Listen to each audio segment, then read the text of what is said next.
नमस्कार दोस्तों, ओम दिव्य विज्ञान में आपका स्वागत है। आशा करती हूँ कि आप सभी कुशल मंगल होंगे। दोस्तों, आज का प्रसंग एक बहुत ही महत्वपूर्ण, बहुत ही फलदायी प्रसंग है। यदि आपके पास धन नहीं टिकता, आपकी काया रोग ग्रसित हो जाती है, आपको बात बात पर तनाव हो जाता है, आपके शरीर में कुछ न कुछ परेशानी चलते रहती है, तो आज हम आपको ऐसी एक चीज बताएंगे जो यदि आप अपने शरीर पर लगा लेते हैं तो आपकी काया बिल्कुल शांत हो जाएगी। आपके शरीर में भगवान जैसा तेज आ जाएगा। दोस्तों, यदि आप चाहते हैं इस बात को जानना तो इस वीडियो को बड़े ही ध्यान से देखना, हमारी बातों को बड़े ही ध्यान से सुनना, कोई बात को छोड़ न देना। आधा अधूरा ज्ञान इंसान के लिए सबसे हानिकारक होता है। दोस्तों, यदि आप हमारे चैनल पर नए हैं तो सबसे पहले हमारे चैनल को सब्सक्राइब कर लें, ताकि ऐसी ज्ञानवर्धक बातें आप तक सबसे पहले पहुंच सके। दोस्तों, यदि हम सृष्टि की बात करें, यदि हम एक जननी की बात करें, तो दोस्तों सृष्टि का आरंभ होता है हमारी नाभि से। ऋषि मुनि जब तप करते थे तो उनकी नाभि से शक्तियां उत्पन्न होती थी, जिनसे वे अपने शरीर के विशेष चक्रों को जगा पाते थे। नाभि शरीर के मनुष्य की एक ऐसी जगह है जहां से पूरा शरीर जुड़ा होता है। यदि एक नवजात शिशु की बात करें तो सबसे पहले उसकी नाभि उसकी माँ की नाभि से जुड़ जाती है। उसी नाभि के जरिए वह खाना लेता है, वह उसी नाभि के जरिए वह अपनी माँ से ऊर्जा लेता है। जब शरीर का आरंभ ही नाभि है, जब शरीर शुरू से ही नाभि से जुड़ जाता है, दोस्तों नाभि कितनी जरूरी होती है। आपने बहुत बार सुना होगा किसी को नाभि दोष हो गया। जिस इंसान की नाभि हिल जाती है, उस इंसान के शरीर में इतनी ताकत भी नहीं रहती कि वह उठकर खड़ा हो जाए। इस बात से आप समझ सकते हैं कि नाभि में कितनी शक्तियां होती हैं। यदि हम अपनी नाभि को सही तरीके से रखें, उसमें सही चीजें लगाएं, तो हम अपने शरीर को बहुत ही सौंदर्य से भर सकते हैं, अपने मन को बिल्कुल शांत बना सकते हैं, साधु महात्माओं की तरह एकाग्र ध्यान लगा सकते हैं। तो आज के प्रसंग में आप यह जान जाएंगे कि एक विशेष चीज क्या आपको अपनी नाभि में लगानी चाहिए, जो आपकी काया को निरोगी बना सकता है, आपकी काया की सौंदर्यता बढ़ा सकता है। आपने बहुत बार सुना होगा चंदन के बारे में आप सभी जानते होंगे।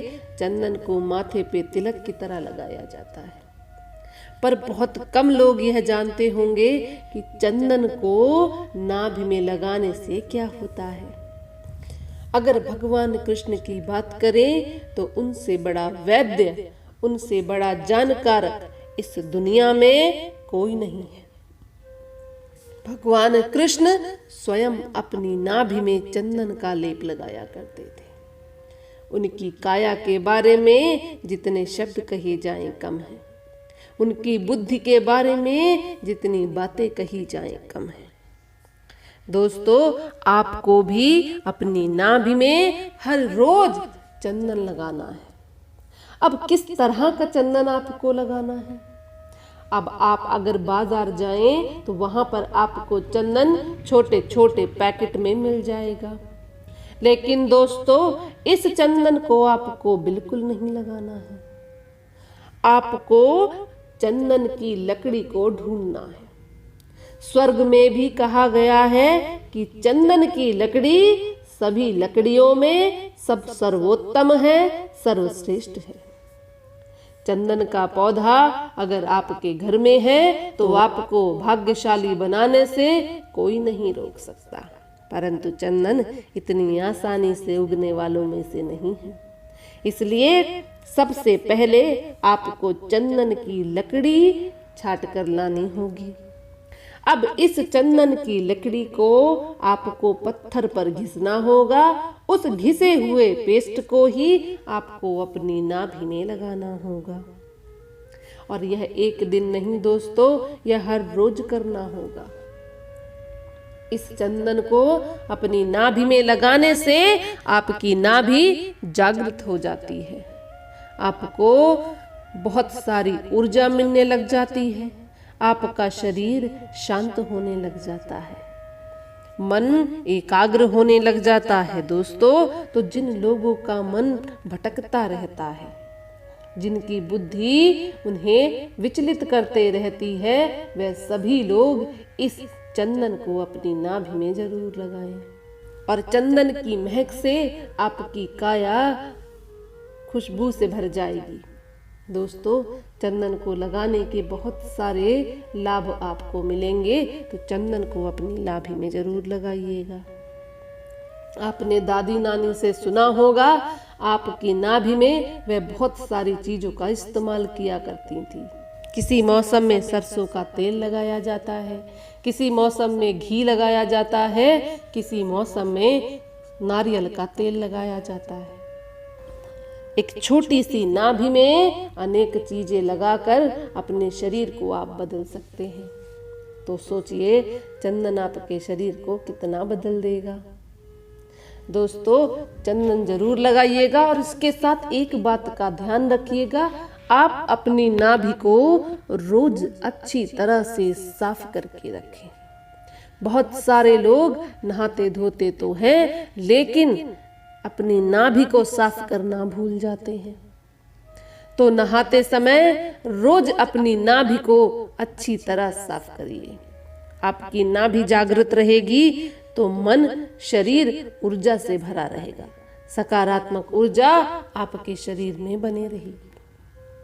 दोस्तों, यदि यह वीडियो आपको पसंद आई हो तो वीडियो को लाइक, चैनल को सब्सक्राइब और कमेंट में जरूर लिख दें। ओम भगवते वासुदेवाय नमः। ईश्वर आपका सदा ही कल्याण करे।